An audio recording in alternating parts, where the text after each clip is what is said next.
I'm having a webinar. 5 steps to embody your best self.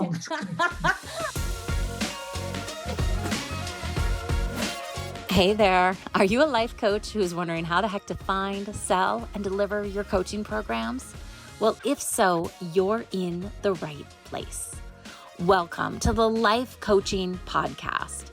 I'm Michelle Rockwood, and I'm going to help you learn how to sell well and sell more with the methods I discovered as a $1 million sales team leader. So sit back, relax, as I show you just how much fun sales can be. And I'm here today with somebody so special who I've been following, reading her emails, and we've been talking about it in the community. So we're so excited to have you. Her name is Laura Belgray. She's the founder of Talking Shrimp. She's an award-winning copywriter, and she's a copywriting expert and an unapologetic lazy person. I want to talk more about this. I love that description. She writes TV spots for clients like NBC, Fandango, and Bravo, and helps entrepreneurs and creatives get paid to be 100% themselves. Did I get that right? You got it right. Nicely done. Perfect. Well, you are somebody so special, and I'm so excited to have you here. When you agreed to this and I got the email response, Laura, I boxed all my colleagues and I've been driving them crazy with my excitement. I've been so excited to have you. So, and when I posted in the community too, everybody was so responsive, and we have lots of questions to ask you today. I will just say that my manager Sandra is the gatekeeper for those requests. Just go to her, and then I just saw it in my calendar, and I was like, remind me what this is, and she's like, oh, it's a request to do a Facebook Live. For once, I think it's worth it, because she gets so many requests that are just not worth it, not worth my time. And she was like, this group looks like worth it. Legit. So, yeah, absolutely. For those of who aren't familiar with you and what you do, and where your whole journey, do you mind diving in and sharing a little bit about where how it all started, the good, the bad, and all of it? The reason I'm laughing is because I've now reached a point in life which I'm not going to call it old, because that's ageist on myself, but where I have 30 years in the workplace almost. So I'm like, oh gosh, where do I begin with my journey? So I'll begin at the point where I segued into the online world, which is, so I was writing promos for TV for a long time, starting in the early to mid 90s. And that was a dream job. I was writing promos, are the commercials that networks run for their own shows, and to get you to tune in, to set your DVR, whatever. And super fun, because I was a TV freak, and I always wanted to write little things that had somehow related to TV, like watch lots of TV and get paid for it. That was as close as and then in 2010, I lost my biggest contract. I had a 6-figure contract with one network. It was my bread and butter. And they, my boss called me in, client boss, to let me know. She was like, hey, come on in. I wanted to meet with you. I'm like, oh, did you want, ideas for that Betty White project we're doing? I have some. Yeah. She's like, no, close the door. And I was like, oh shit. And so she let me know they wouldn't be renewing my contract. And I still had some other TV clients, but I was like, crap, what am I going to do now? I've got to somehow make up for this. So I started taking on private clients in the entrepreneur world, like private clients, people who do what all of you do, and that kind of thing. And I was able to do that because, I'll backtrack, in 2003, there was this annoying chick in the front row of my hip hop class, my favorite hip hop class at Crunch. I went religiously. She went religiously.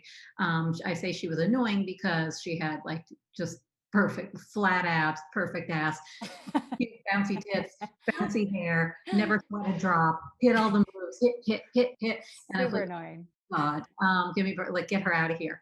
And then we just started talking one day, and I was like, oh crap, she's really nice. I guess now I have to like her. And we became friends, and she started teaching hip hop because she was so good. So I started going to her classes, and we'd walk home together, every time from class. And I was setting, and I'll just give the spoiler here. That person is Marie Forleo, Mm-hmm. who is today my partner in the Copy Cure, and she's the founder of B School and just a juggernaut. And so I was setting up a website to host my reel of spots for TV. And she was like, it's looking good. What are you going to have for your opt-in? And I was like, my what in? And she's like, oh, okay. And she drew on a piece of paper, like how to set up, she's like, you're going to sign up for something called Aweber, and then you're going to offer a thing for people to download, and they're going to opt into your list. And here's how you're going to do the confirmation email, all this stuff. And she was like, and then, you will email them whenever you have a blog post. And I'm like, oh, blog post. I was like, isn't it too late to have a blog? 2009. She's like, no, you moron. What year was it? What year was this? 2009. Oh my gosh. So, I thought I totally missed the boat on all this. I was like, I was thinking of calling my blog the world's first blog, just tongue in cheek, because if only I'd known like how I should push my blog back then. But so I started an email list. I didn't know to what end, and I started blogging. It was really just creative fulfillment, just a creative outlet for me. It had nothing to do with business. And I built a really tiny list of people, but I was able to email them and say, when I lost this contract, I was able to email them and say, hey, I'm offering services. Like I had already been helping a couple of people, realtors, coaches, whatever. And I was like, I guess it's time to make it official that I do that too. I was like, I'm a TV person, but I guess I can help entrepreneurs. And so I sent out an email saying I had services to offer. I put up a services page, with, at first it didn't have prices, and then it did. And here we are today. That's so crazy. Literally in a hip hop class with Marie Forleo next to you, sweating, looking too good for words. Yep. And you guys just became friends, and it grew from there, right? And I mean, you've done so much work, right, with the Real Housewives and all different areas. Love getting your emails in my inbox every time. And I've never enjoyed getting emails. I actually, your story is so fantastic. But what's so great, I think, is that it brings us back to kind of, I feel like, a foundation, of just like simple communicating and in a really intimate way.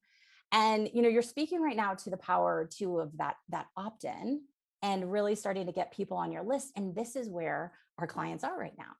Right? They're just starting to think about, how do I deliver value to my clients on a regular basis that they want to open up? Mm-hmm. Yes. Yeah, they have, a lot of our clients are massage therapists or personal trainers. So they've built their email list on a piece of paper, and it's been over the years that it's grown. And now they're starting to think about going online. They're doing this opt-in thing. This is a powerful, powerful medium for people. Yeah. Right. And I think can you speak to that a little bit more? Because I say it to them and they kind of believe me, but I'm like, no, you have an asset here. Yes.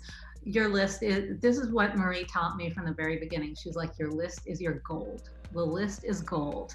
And I didn't really understand why. I just believed her and worked on my list, not as hard as I should have, because I didn't understand why it was the gold.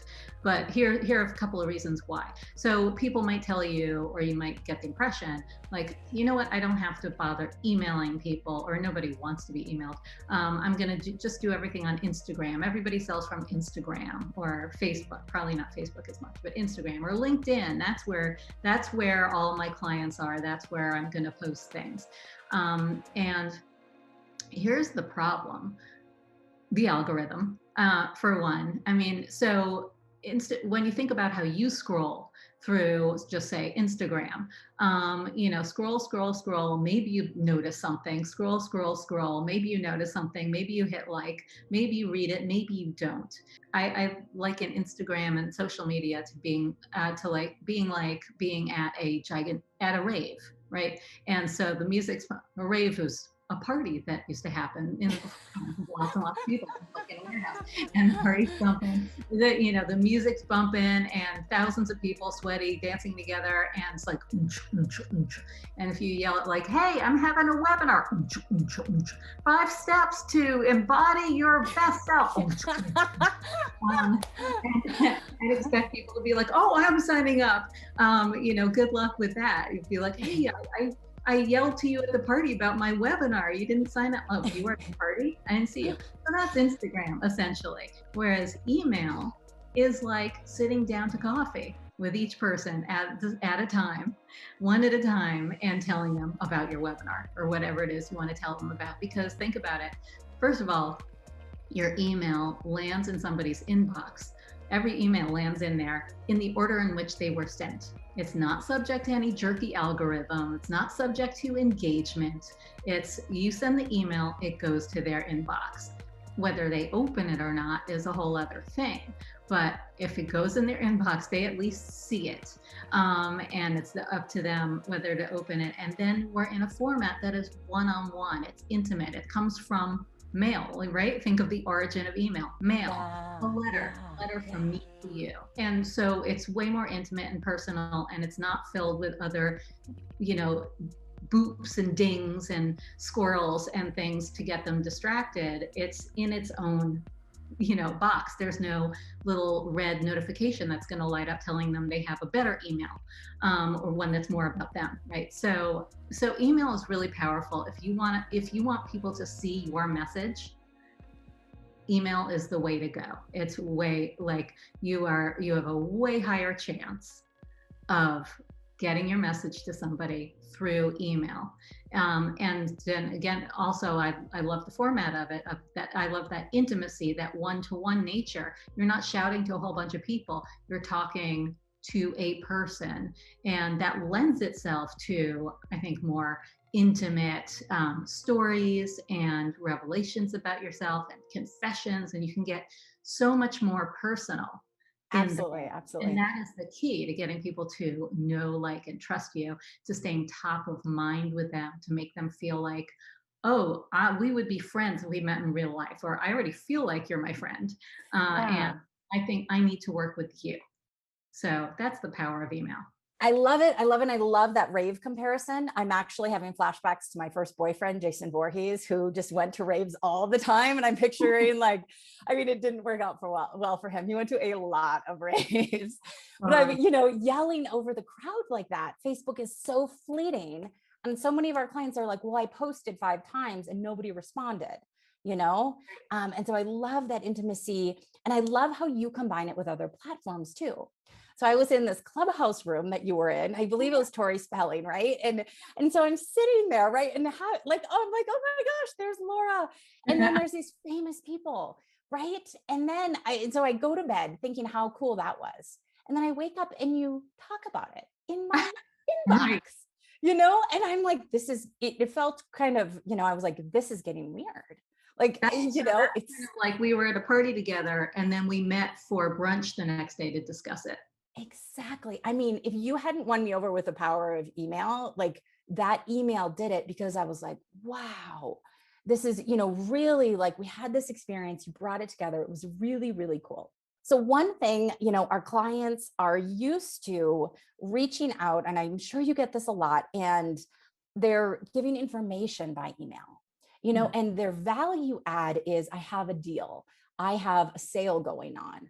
I have new hours of operation. That's how they're using their email communication with their client. Can you talk a little bit about your definition of value?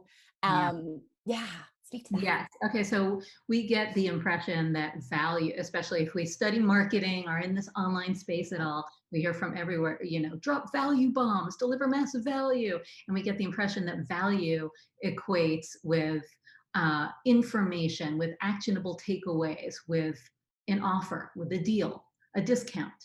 And that is a very narrow definition of value. Think about what you get value from in life and in your inbox and anywhere else in the world. And you get value from being entertained, from being distracted for a minute, from relating to somebody, from being able to say, oh my gosh, I'm not the only one who thinks that, or, oh my gosh, I'm not the only one who does that. So feeling less alone, changing your perspective, like, oh, I never thought about it that way. That's a total reframe.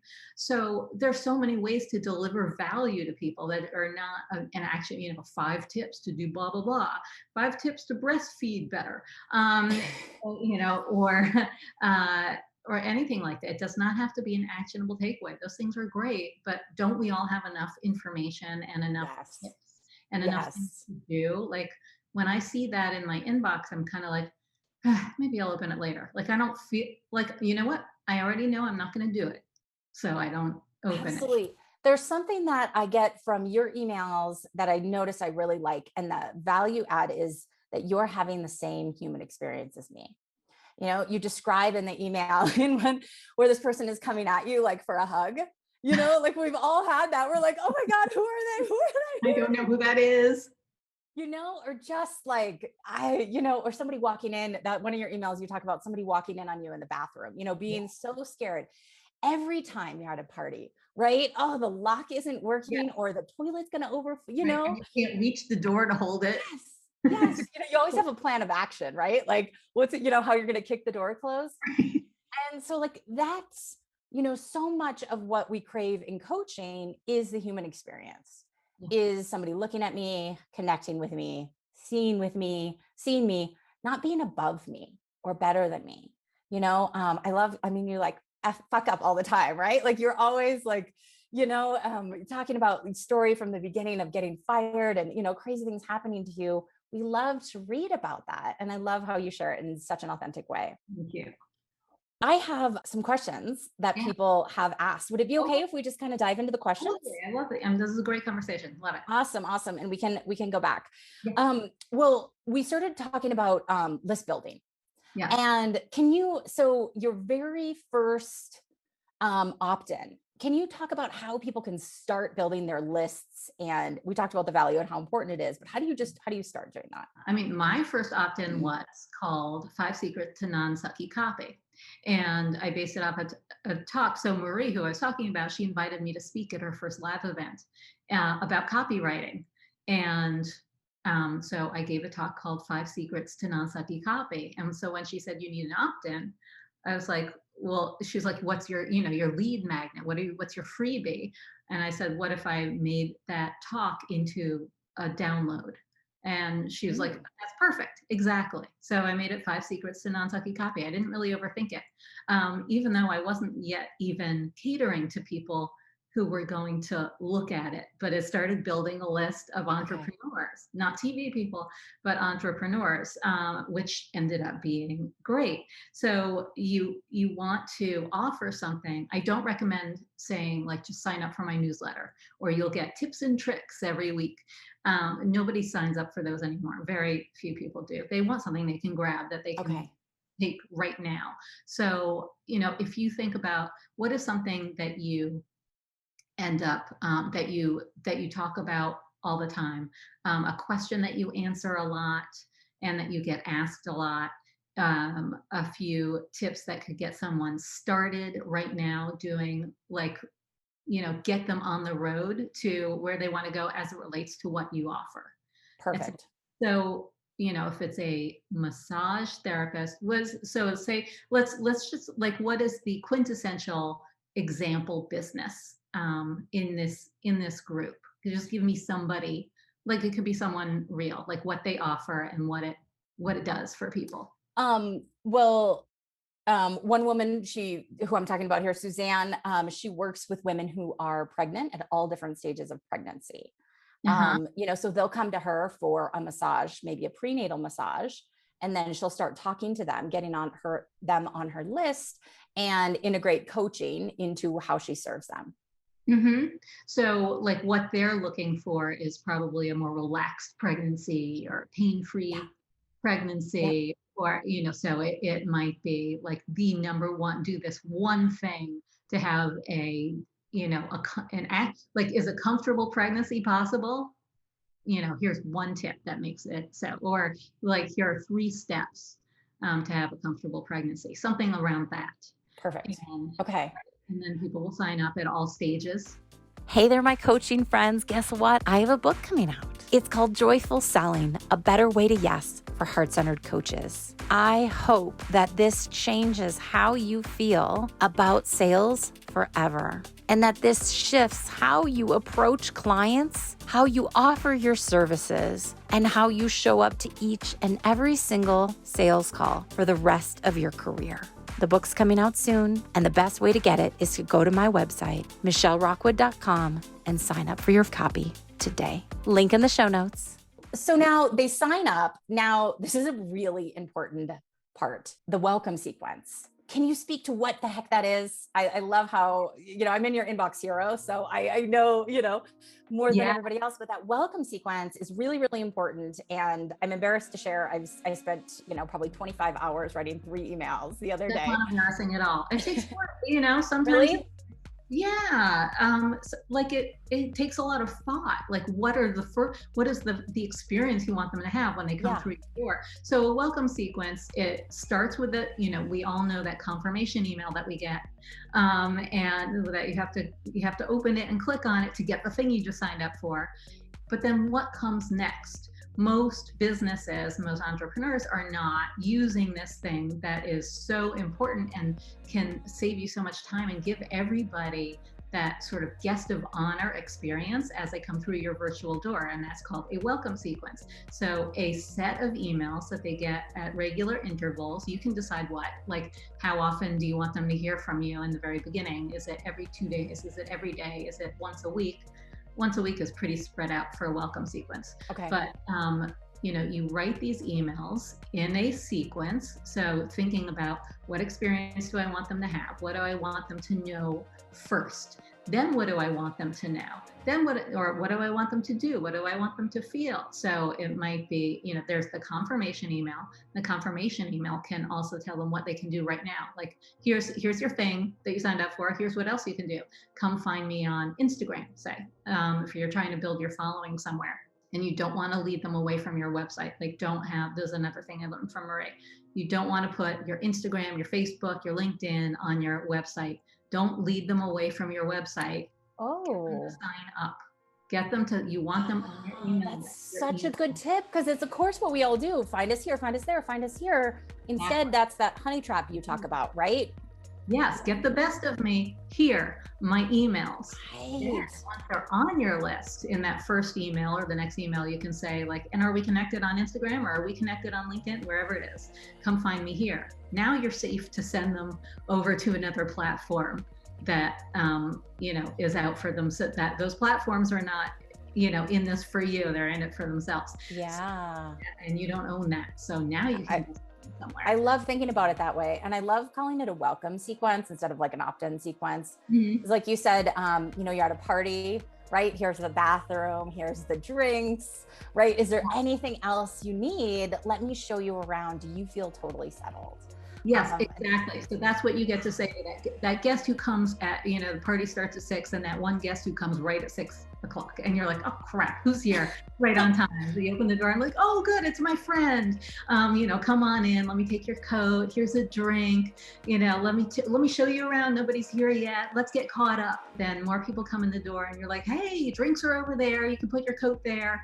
Come on in, make yourself comfortable, have fun. I'll come hang out with you. And then more people come in, you don't even know who's there anymore. And so what if everybody who came through your door was that first guest, got that first guest experience?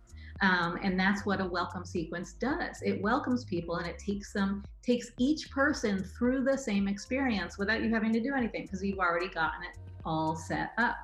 And How many? It's what? How many emails do you suggest in this welcome sequence? Just setting up, say 5. It could be 3. 3 is 3 is fine. But here's another problem that a welcome sequence solves is inconsistency. So eventually, most of us end up kind of falling off the regular email train, wagon, whatever it is. Whatever vehicle. I no longer do. I'm pretty disciplined and religious about sending out my emails, but most people I know are like, oh crap, I haven't emailed my list in 3 weeks. I haven't emailed them in a month. And so a welcome sequence gives people the illusion that you are a consistent trustworthy, dependable emailer, that they hear from you frequently and they get to know you. If you send someone just the confirmation email and then they've signed up in a week or a month where you are not emailing them at all, then they never hear from you again until like months later. And you're like, oh, I'm sorry, I haven't emailed in so long. Here's where I've been. They're like, who are you? Yeah. Think about people who reappear in your inbox or who appear in your inbox and you're like, how did I get on this list? Absolutely. Yeah. Yeah. These people had a strong welcome sequence that, hit you regularly, you would know who they are. They would be familiar. That would be a familiar name to you to open up. It's like that. I mean, it's a first impression, right? You're making this great first impression. Yes, exactly. So Awesome. that's all to say. I think 5 is great. Even more is even better. Think of like if you email for a while or write blog posts for a while or whatever it is, you're going to have some that were huge hits, and there's plenty that aren't, but some that are, and it'd be a shame for people not to experience those, the people who are signing up later. So let me ask you the next question. Julie and Ariana, 2 of our clients, this is a really common question and feeling. They feel like they're giving away too much. And in emails, so often for our clients, the goal is to get the client to book a discovery call with them. Yeah. So can you speak to that?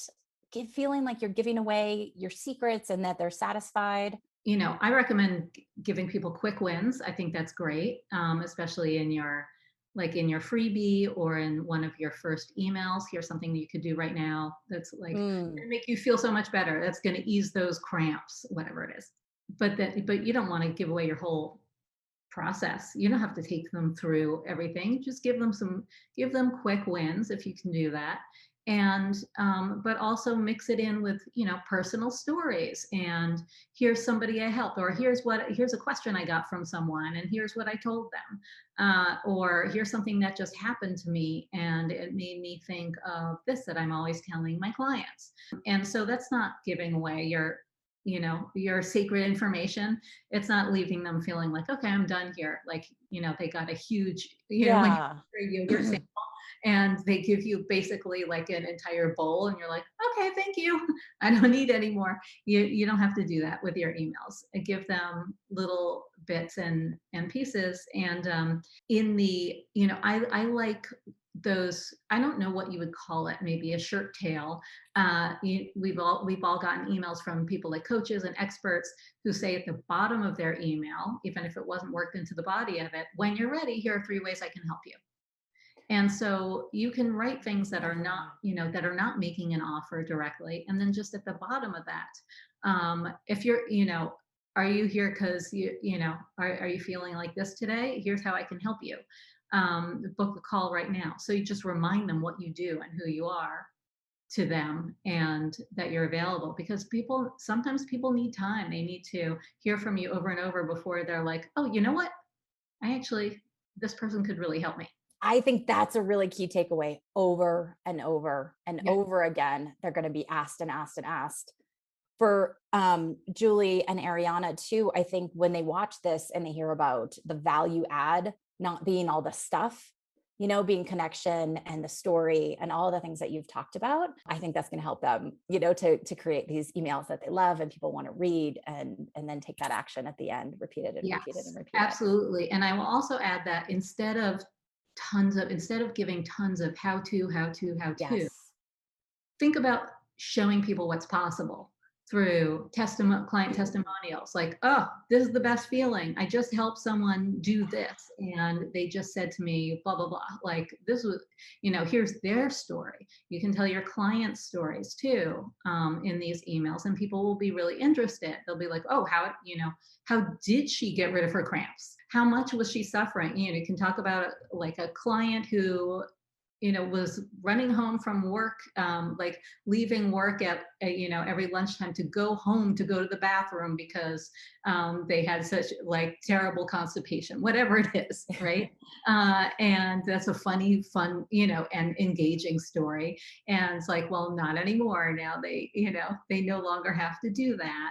They don't have that embarrassing problem and of like being in the stall next to someone while grunting and you want to get. And it's all because we did this simple thing together. If that's something that interests you, here's, book a discovery call. So you can tell other people's stories, and you can tell your own stories if you have the same problems, and that kind of stuff, and just reminding people what's possible instead of constant, here's how you do it, here's how you do it, here's another thing for you to do. I think that's a total game changer. Your definition of value has been such a game changer for me. Okay, so Suzanne has a question, and I really have this question too, and I see you doing it, so I'm excited for you to answer this one. She's the gal who has all the different women in childbearing years in different stages. And so how does she segment and speak to her different audiences? She finds herself speaking to no one because she's trying to speak to everybody at all different stages. Any suggestions for her? Yeah, I mean, that is a tough one if they don't have a common problem that you can speak to. It depends what you're talking about in that particular email or whatever it is. But if it's something that is directly related to what stage they're at, then you can break it up into stages. Like if you're, here's what, here are the problems I see, stage what, like week 3, blah, blah, blah, week 10, and give them each one. That way you are still speaking to that person who's opened it up, but who's opened your email without trying to speak to everyone. So say you're on stage and you have an audience of 1,000 women who are pregnant at all different stages. You might, as you're talking, you might say, look around the room and focus on one person and say, you're probably going through this. You might be going through this, but you, of course, need to hear this. That's why I want you all to know about blah, blah, blah. And so you can think of it that way, talking to one person at a time within the same piece of content. Awesome. And would you highlight or, help people kind of skim down quickly, the sections? Yeah, I would bold them. I absolutely would. When you're needing to do that, when you're talking about something that applies differently to people at each stage, because I do think segmenting would be tough. If you're talking about people in early stage and late stage pregnancy, then that's 2 different segments. But if you're trying to follow people through their pregnancy journey, that's just tricky from an automation point of view, I think. Yeah. No, it sounds exhausting. Yeah. I see you asking people to raise their hand and say, I'm interested for the wait list. I just have to assume this is a good practice. Okay. So it's not like I get them on a wait list and then I only email them. Some people might do that if they have a huge audience and they only want to email people who have raised their hand. And once in a while I'll do that when I really think it's going to be to a small segment of my audience and I don't want to lose, I don't want massive unsubscribes, etc. But say for the Copy Cure, that is for my whole audience. That applies to everybody. So when I get people on an interest list, first of all, psychologically, it makes a commitment in their mind, a little bit of one, a micro commitment. Really? Yeah. Okay. This is the argument I was making, and to our team, and they were like, well, they're already on the list. And I was like, no, they say yes again. And that's right. Like you're describing. Yeah, totally. Sorry, I'm excited. Okay. I mean, it's the same psychology that goes into a click to pop up opt-in, right? The one when it says like, click here to get started, and you click here, or click here to get it, and you click, and then you have to fill in the form, as opposed to when the form is already there in the body of the page. So you click, and then you are way more likely to convert better because you've already said yes to it. And so you're more likely to put in your name and email and hit submit. So by that same token, having said, yes, I'm interested, getting on the interest list means, they've made that little bit of a commitment. They have said yes. So I think that they're more likely to be responsive. And not only that, but that gives me permission to hound them a little bit more. Like I might send an extra email or 2 to them, like, because you're on the interest list, we just want to make sure, you said you were interested. So I want to make sure you don't miss this. Again, this is closing in, I'm going to be really blatant in this subject line. So it gives you permission to keep touch a little bit more aggressively, assertively. Yeah, no, that's really exciting to me. And I also see you, on the other hand, saying, hey, if you're not interested in this, let me know and I'll keep you over here. Yes, that's called a soft opt-out. Soft So opt-out. if I'm promoting something, especially if I'm promoting it heavily, and I know there are people who are going to be like, ugh, I don't want to hear about this anymore. Yeah. But I want to stay on her list.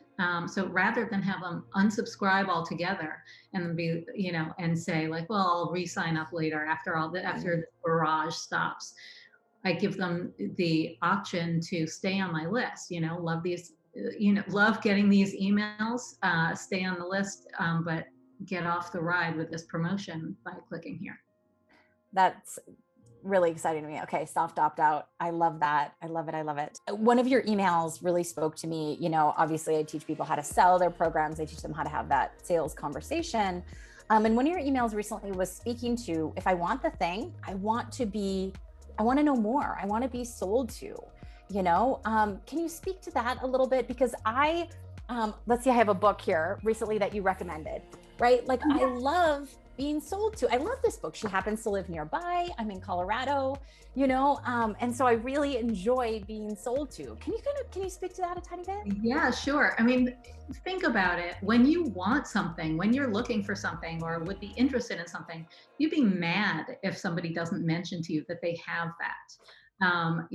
There used to be a store in my neighborhood, a cute clothing store, where I would go and be like, oh, do you have these shoes in my size? And she'd be like, oh, no, I already sold them. I guess I should have told you we had them in. And I'm like, yeah, you should have. And she's like, I didn't want to bug you. I'm like, oh my God, but I wanted those shoes. Like, why wouldn't you sell them to me if I wanted them? Versus, walking into a store and there's a store called the New York Look here. I don't know if it still exists, but anytime you walk in, they're like, come in. I want to dress you. I love your size. Come in. Everything you touch, they're like, there's a jacket that goes with these pants.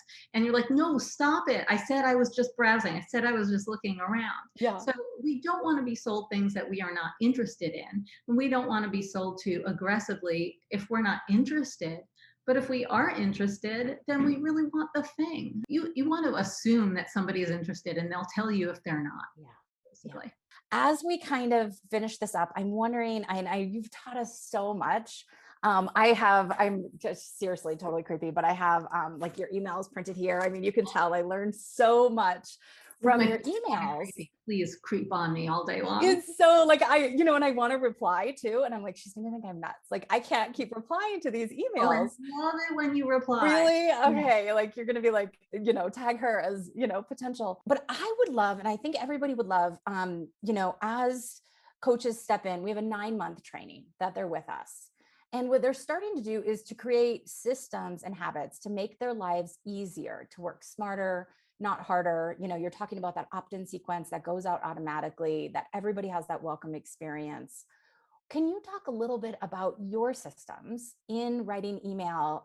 You've mentioned is it 750words.com? Yes. These little things that you do that, to share it. I know you have I know you have the system.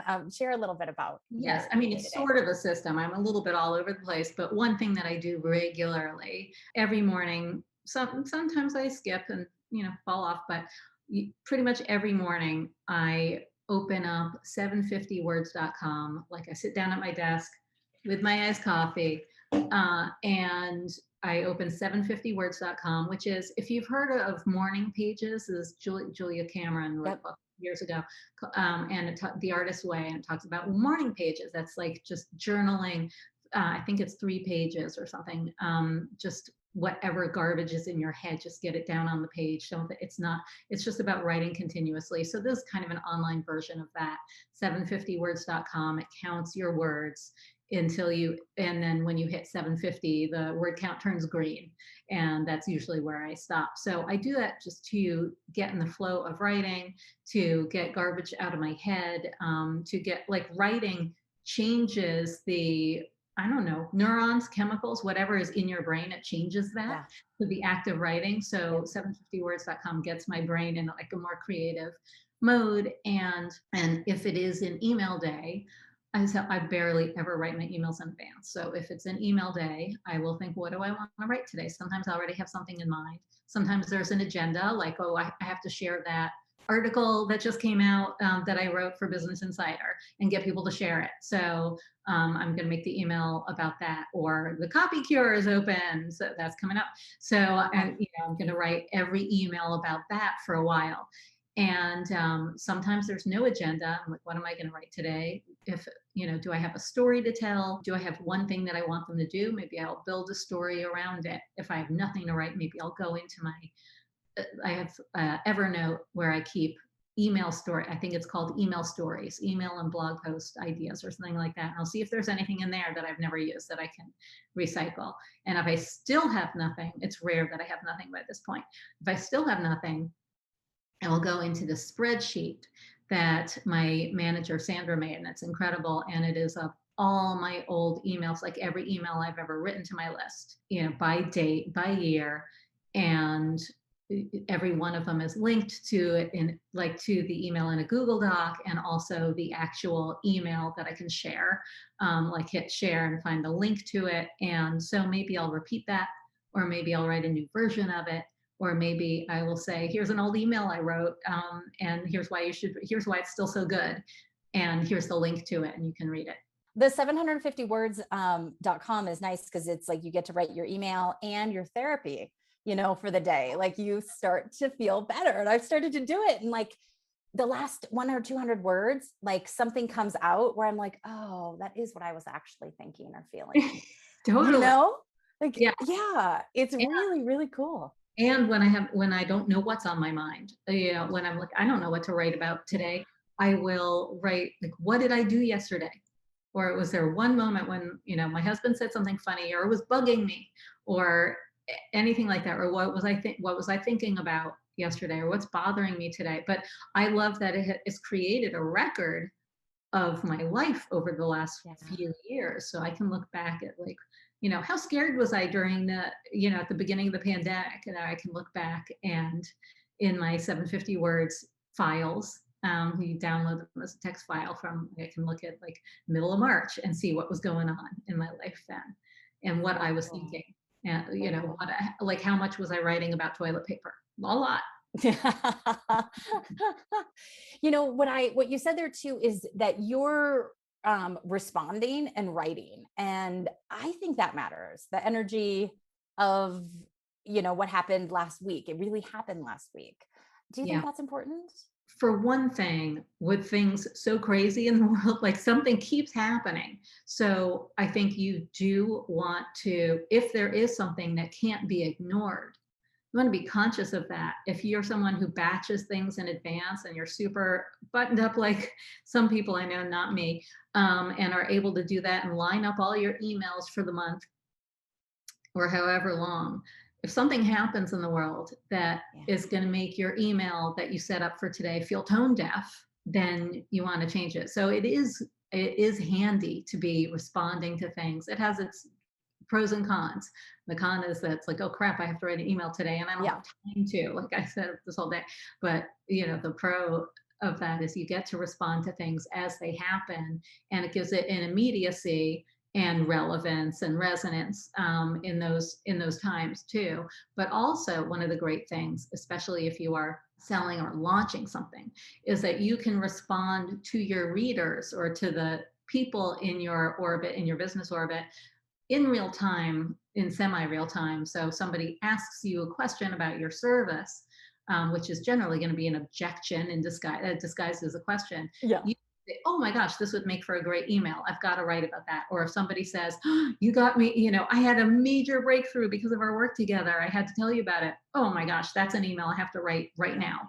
And you can incorporate that into your email, and it just gives it a feeling of freshness and allows you to, I think responding is great, especially if I recently had my human design done. You did not? Really?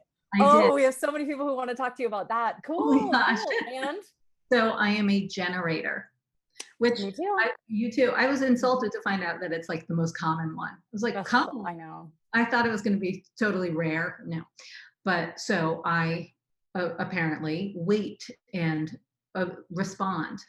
That's in my nature. So you might not be, you might be I don't know, I guess a manifestor might put it all out there in advance. You're like, I got to put it all out there and then let it go. But I'm actually talking later today on Clubhouse about human design, sales, and marketing. With my friend Rachel Weaver. So only a few people come to our room, but it's really fun. And she talks about, writing from a human design perspective, and how you want to put copy out into the world based on your human design. And then, I teach you about selling, right? And from that natural place, how, even like a projector might want to say during a sales call, would you like to know more? Some of these little tiny things, and that can even go in your emails and stuff too. Well, this has been so much fun. I know the copy cure is coming. You've been teasing the heck out of it. When is this happening, and how can people get on your amazing email list? Thank you for asking. So yes, the copy cure is coming. Actually, if you're like, I need this today, Marie set up a, like, on the down low, like kind of a hush hush link called, it is getthecopycure.com. And so it is actually like, there's a little bit of a backdoor thing available now, but if you want to wait, and first, if you want to get, like, have a taste, get in on we have a free 7-day writing series, like writing classes delivered by email. That is thecopycure.com, and you can sign up for that for free and just dip your toe if you want, and you'll get our emails and make sure that you're on my list, because I'll tell you all about it in my way, and you should be on my list anyway. And I have to send everybody to Talking Shrimp, because it's just so fun. The pictures, all of it. Thank you so much. Have an amazing day. Enjoy getting your hair did. See you later. Bye. Hey coaches, thanks for listening. I sure hope you enjoyed that episode. And if you like the show, I have 2 asks for you. 1, share the podcast with a coaching pal that could use support around sales. And secondly, leave a review. Take a minute in whatever app you're listening on. And if you'd like to learn more about selling your coaching unscripted, head on over to michellerockwood.com. And I'll see you soon. Happy sales.